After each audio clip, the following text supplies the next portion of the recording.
saya ya, sama ibu pos diplomasi. Jadi gimana tuh? Iya, misalnya gini, Bu, saya bisa nggak Bu bayar kosannya tanggal 1?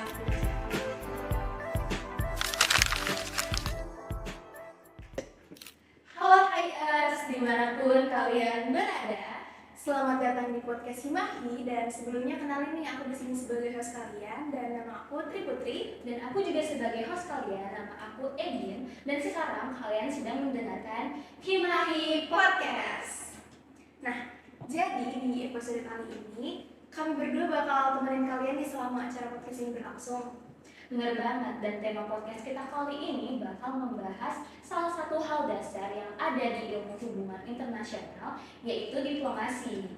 Nah iya nih, benar banget.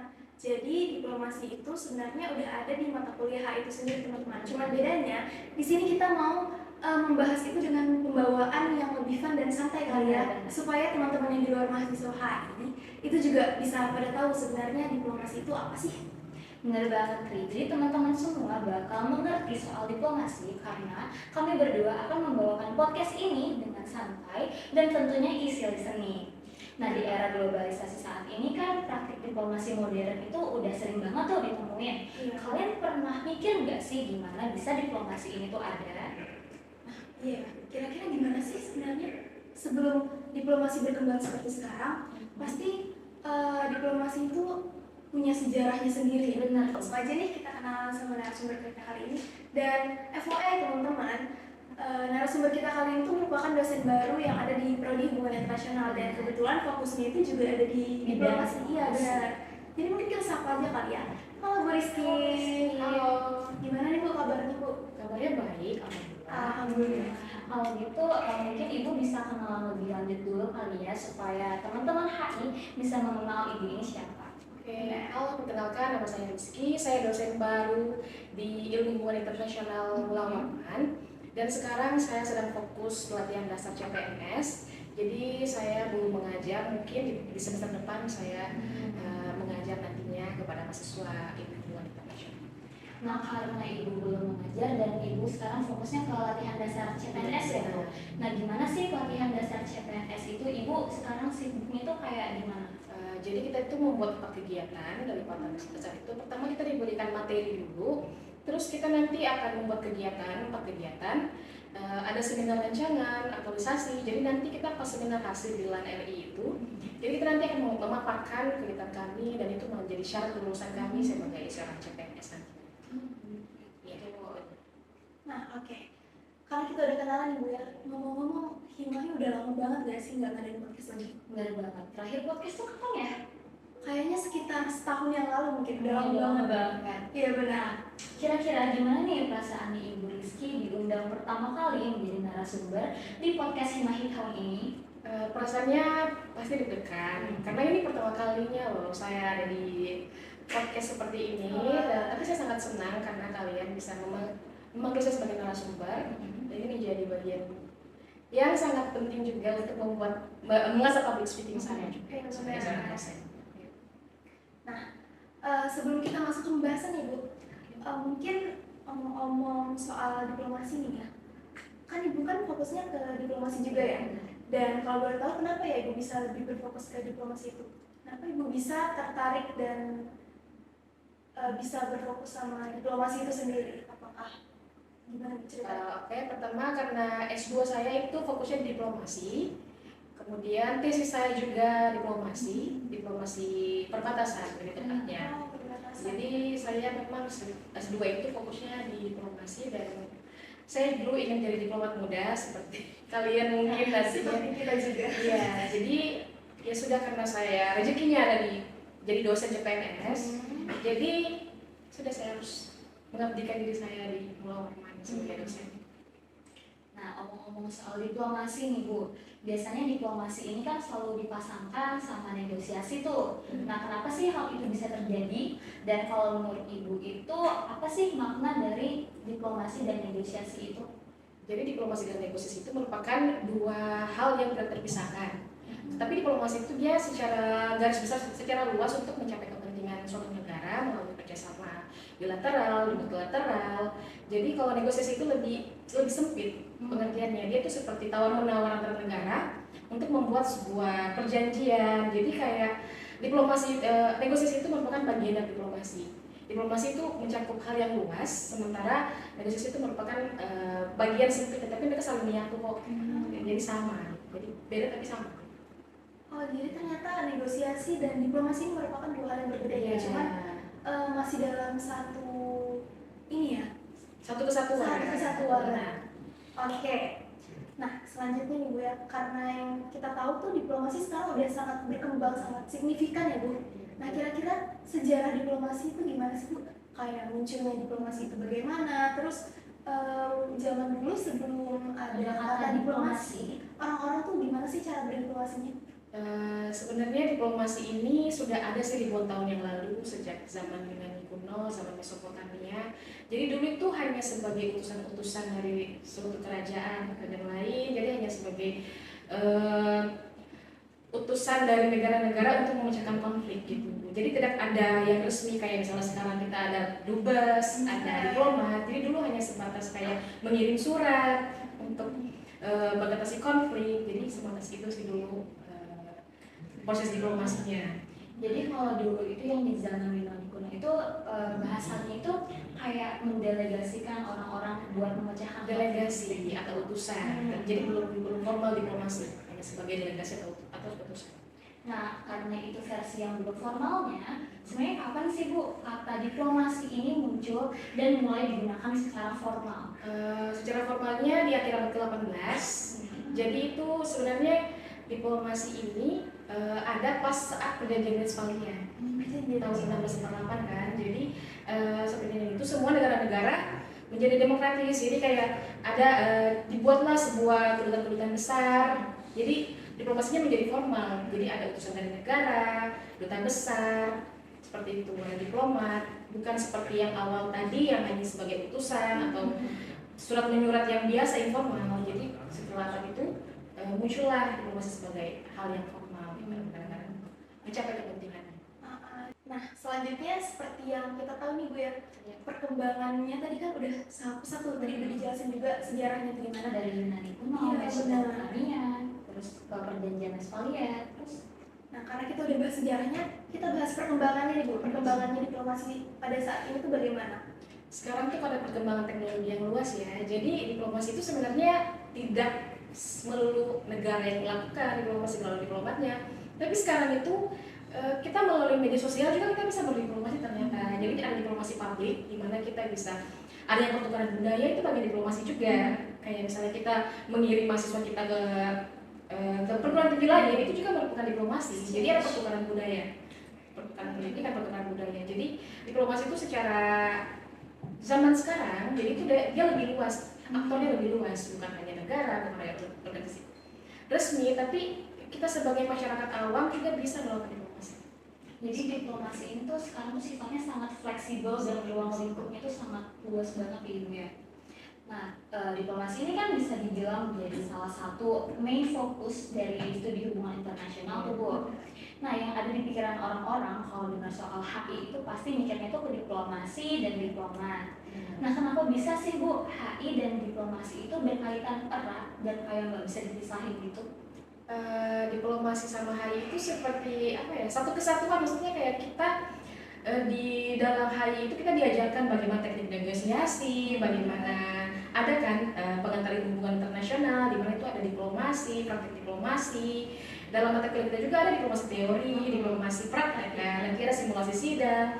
Jadi tidak akan terpisahkan sih dari HI karena kita itu fokusnya memang menjalin hubungan antara negara-negara yang lain mencapai kepentingan kita. Jadi anak-anak HI itu memang harus paham apa sih sebenarnya diplomasi itu, karena itu merupakan main core dari hubungan internasional itu sendiri.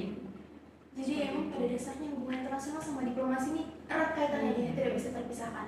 Nah, oke. Karena tadi kita bahasnya melulu di hubungan internasional, diplomasi. Nah, kita mau tanya nih, selain pada hubungan internasional, kira-kira diplomasi ini bisa dilakuin oleh masyarakat biasa nggak ya? Dan kalau misalnya bisa, kira-kira gimana tuh caranya? Sebagai masyarakat biasa, seperti tadi yang saya bilang kan, jadi diplomasi ini sekarang lebih luas, misalnya melalui medsos TikTok, Instagram. Jadi kita tuh bisa memperkenalkan budaya kita. Jadi tidak hanya melalui diplomat atau melalui negara, melalui pertemuan yang formal, Tapi sekarang karena adanya media sosial, bantuan media sosial, jadi kayak misalnya Kalimantan Timur ingin mempromosikan tariannya, jadi bisa melalui media sosial yang kita sharing dan diakses ke seluruh dunia melalui TikTok, Instagram tadi. Jadi sebagai masyarakat awam kita bisa kok melakukan diplomasi. Jadi sekarang tidak sebatas formal negara-negara yang harus memakai jas di sebuah negara bertemu. Diplomasi sekarang lebih luas sih ininya caranya, prakteknya. Tapi negara memang memiliki peran penting sih dalam diplomasi. Jadi masih negara yang memiliki mandat untuk bagaimana berdiplomasi, bagaimana membangun sebuah perjanjian, membuat sebuah perjanjian. Jadi negara masih belum bisa, ini masih memiliki negara masih merupakan aktor utamanya sih dari diplomasi ini. Jadi kalau masyarakat awam, ya mereka bisa melakukan diplomasi, tapi melalui promosi, sebagai pertukaran budaya seperti itu, tapi masih dalam cakupan negara. Tapi kalau misalnya di luar cakupan negara nih Bu, kayak misalnya per daerah gitu, bisa nggak sih masyarakat awam itu berdiplomasi soal itu? Bisa, diplomasi bisa dilakukan oleh masyarakat awam. Jadi misalnya banyak sih, jadi dari pemerintah daerah bisa melakukan diplomasi. Jadi kalau kayak kita misalnya sebagai pengusaha misalnya ya, kita bisa memamerkan produk kita, berdiplomasi dengan negara lain. Jadi kita memamerkan produk kita, disukai oleh negara lain, melakukan ekspor. Dan itu merupakan salah satu bentuk diplomasi kita sih. Jadi diplomasi ini tuh luas banget dan bisa dilakukan sama siapa aja. Nah, jadi kemarin itu kan kita ada open question box nih Bu di Instagram untuk mempersilakan teman-teman yang mungkin ada pertanyaan soal diplomasi yang buat kita menanyakan di podcast ini. Dan kita tuh ada satu pertanyaan menarik. Jadi saya bacakan nih Bu pertanyaannya. Jadi pada dasarnya manusia itu makhluk yang egonya tinggi. Lalu menurut Ibu, bagaimana ego dimainkan dalam negosiasi atau sederhananya menempatkan posisi ego dalam negosiasi secara ideal maupun realita? Nah gimana tuh kalau menurut Ibu? Kalau dalam negosiasi itu sebenarnya hal yang paling penting adalah bagaimana kita mencapai kepentingan negara kita ya. Jadi kalau individu kita memiliki ego, misalnya kayak saya harus gini nih, saya harus gini nih. Tapi kan diplomasi tidak seperti itu. Maksudnya kita bisa memasukkan ego kita, tapi itu berhubungan dengan kepentingan kita, misalnya gitu. Tapi yang paling penting adalah kalau saya harusnya bisa meredam ego kita ya untuk kepentingan negara. Misalnya kita kan membuat perjanjian tentang pendidikan apa. Jadi kita harus memasukkan apa sih unsur penting dari negara ini yang harus kita masukkan ke isu-isu yang akan dibahas nanti di area yang lebih besar, nanti di kedubes atau di mana atau di negara lain saat ada pertemuan bilateral, multilateral seperti itu. Jadi kayak ego negara ya ini maksudnya ya, ego negara. Jadi kita kayak bisa meredam ego kita. Bagaimana sih ini untuk menjaga kepentingan negara kita harus masukkan isu apa. Jadi kalau ego itu harus bisa diredam sebenarnya saat melakukan negosiasi itu. Karena negara-negara lain juga mereka juga memiliki ego masing-masing. Ya, jadi bagaimana kita menyatukan ego itu untuk dijadikan sebuah peraturan atau kebijakan yang bermanfaat dan mencapai kepentingan kita sebagai sebuah negara. Berarti itu yang idealnya ya Bu? Iya benar. Jadi ego dalam sebuah negara itu yang harus diredam dan disesuaikan. Benar. Oke. Nah kira-kira saya mau nanya lagi nih Bu, karena mungkin supaya teman-teman yang di luar HI juga tahu ya, kira-kira dari tadi kita bahas diplomasi, kira-kira diplomasi yang sering kita temuin di daily life kita itu apa sih Bu? Diplomasi daily life ya? Iya. Misalnya kalau saya ya sama ibu pos diplomasi. Jadi gimana tuh? Iya, misalnya gini, Bu, saya bisa nggak Bu bayar kosan kita tanggal 1 misalnya saat gajian? Negosiasi ya. Iya, saya ibu saya loh. Gimana? Jadi kayak saya sebagai anak HI, oke saya harus negosiasi deh sama ibu saya. Iya benar berhasil, karena ibunya mau loh. Jadi Iya, benar. ibunya mau saya bayar tanggal 1. Misalnya seperti itu hal-hal yang simpel sih. Diplomasi negosiasi sama teman, misalnya kita makan di mana, negosiasi di mana sih yang enak makanannya gitu. Jadi jangan ya aku maunya di sini, jangan gitu ya. Jadi harus negosiasikan apa yang biar mencapai kepentingan bersama. Lagi mencapai kepentingan bersama. Lagi mencapai kepentingan bersama sih kalau diplomasi. Oke. Nah tadi kan Ibu juga udah sempat beberapa kali menyinggung diplomasi publik tuh Bu. Iya. Nah, diplomasi publik itu kalau misalnya di daily life itu kira-kira kalau Gen Z biasanya ngapain sih? Diplomasi publik di Gen Z itu sih sepertinya kita misalnya kayak membuat pameran pendidikan atau pameran budaya. Jadi kita mengundang negara-negara lain atau perwakilan. Jadi mereka bisa datang ke Kalimantan Timur, kan sekarang IKN ya, Kalimantan Timur. Jadi kayak orang-orang juga pasti bakal tertarik kok, Kalimantan Timur, oh itu IKN ya. Nah, jadi kita bisa memamerkan dari media sosial, Instagram, TikTok sih sekarang yang TikTok Gen Z banget ya. Gen Z banget. Iya, jadi kita bisa mempromosikan. Jadi kita begini juga kita bisa mempromosikan loh budaya kita misalnya. Tapi asalkan kita menyebarkan, mempromosikan. Yang paling penting sih mempromosikan sih. Jadi diplomasi publik itu bagaimana kita bersinergi sama teknologi. Ya, diplomasi publik. Tapi kalau misalnya pelaksanaan diplomasi publik ini tanpa teknologi itu kayak gimana Bu? Bisa nggak itu terjadi? Sepertinya kalau tanpa teknologi mungkin kita bisa melalui utusan dari diplomat atau duta besarnya sih. Kalau tanpa teknologi misalnya ya, karena kalau zaman sekarang sih sepertinya kalau tanpa teknologi kayaknya agak sulit sih sepertinya. Sekarang saya mau nanya lagi nih, kira-kira macam-macam dari diplomasi itu apa sih Bu? Selain diplomasi publik yang udah disebutkan tadi, apakah ada diplomasi lain yang sering kita temuin juga? Dan mungkin Bisa Ibu jelaskan? ya, Diplomasi ya, jenis diplomasi Iya, macam-macam. Jadi ada diplomasi bilateral, multilateral. Diplomasi bilateral itu jadi diplomasi antar dua negara. Jadi misalnya antara Indonesia sama Singapura, bagaimana kita akan membahas konflik di perbatasan, misalnya konflik di Pulau Nipah misalnya, reklamasi pasir apa. Jadi kita diplomasi itu antara dua negara saja, jadi tidak ada campur tangan dari negara lain. Jadi hanya berdua yang menyelesaikan konfliknya. Jadi kemudian diplomasi multilateral itu yaitu diplomasi yang dilakukan dari dua negara atau lebih. Jadi banyak negaranya. Jadi berbentuk organisasi kayak ASEAN, diplomasi multilateral, di mana negara-negara ASEAN berkumpul untuk saling mendiskusikan isu-isu yang apa sih sebenarnya yang terjadi di ASEAN ini, kemudian dibuatkan kebijakan. Jadi itu kayak diplomasi, bagaimana masing-masing negara itu bisa mencapai kepentingannya dalam isu tersebut. Berarti kalau diplomasi multilateral ini biasanya dibuatkan kayak satu forum Iya, forum, ASEAN Forum. contohnya kayak KTT ASEAN. KTT ASEAN. Benar. Itu kalau multilateral ya Bu? Iya. Kalau misalnya bilateralnya gimana? Bilateral kerjasama antar negara aja, jadi gak ada forum gitu. Jadi hanya pertemuan antara Menlu Indonesia sama Singapura misalnya, atau diplomat Indonesia sama Singapura. Jadi itu lebih ke aktornya sih kalau diplomasinya. Jadi diplomasinya. Oke, baik. Kira-kira dari Edin ada yang mau ditanyain lagi nggak? Itu kan diplomasi menjalin hubungannya antara negara-negara tuh Bu, yang multilateral dan bilateral. Nah kalau misalnya kayak diplomasi lingkungan atau diplomasi budaya atau yang kayak diplomasi makanan atau bahasa diplomasi, nah itu kayak gimana sih Bu cara penerapannya yang efektif gitu? Kalau gastrodiplomasi itu kita bisa berkaca pada Thailand sih.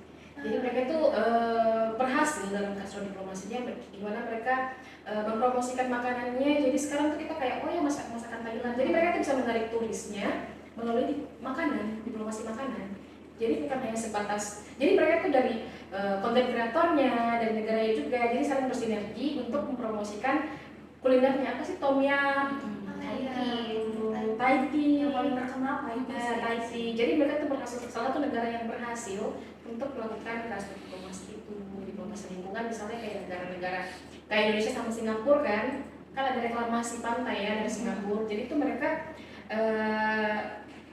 sebenarnya itu sangat berbahaya sih sama Indonesia karena batas lautnya kan ada konflik delimitasi dan namanya.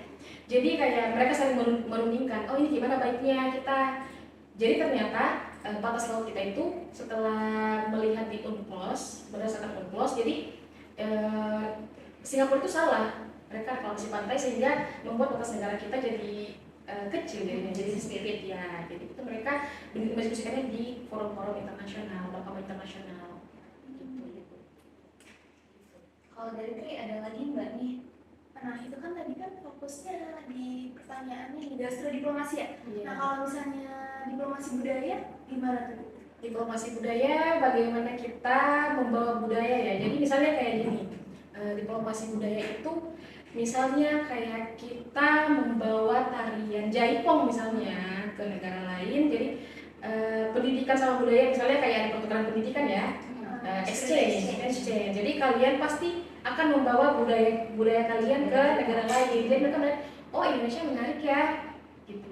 Jadi ada, oh ya kita harus ke Indonesia nih buat melihat langsung tarian jaipongnya, tarian Kalimantan misalnya. Jadi kayak diplomasinya itu jalan karena kita bisa mendapatkan devisa dari kedatangan para turis-turis itu untuk melihat melihat budaya kita.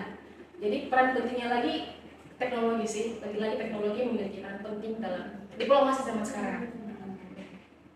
Kalau tadi kan udah gastrodiplomasi, udah diplomasi budaya, lingkungan tadi udah. Nah, kira-kira dari ibu sendiri tadi di pengunjung acara gimana ibu perasaannya? Perasaannya setelah menyelesaikan podcast ini.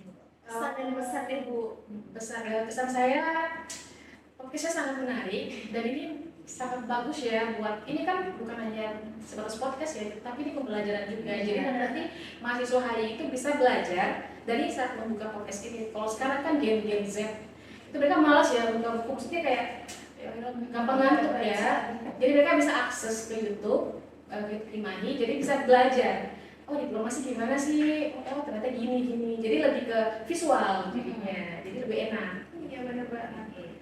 Nah oke, karena kita udah di penghujung acara nih teman-teman, jadi mungkin kita mau ucapkan terima kasih banyak kepada Rizky karena udah bersedia menjadi narasumber kita di podcast kali ini. Iya benar. Dan kami berdua, Triputri dan Regina atau Egian, kita berdua pamit undur diri sebagai host pada kali ini dan sampai jumpa di podcast Imahi selanjutnya.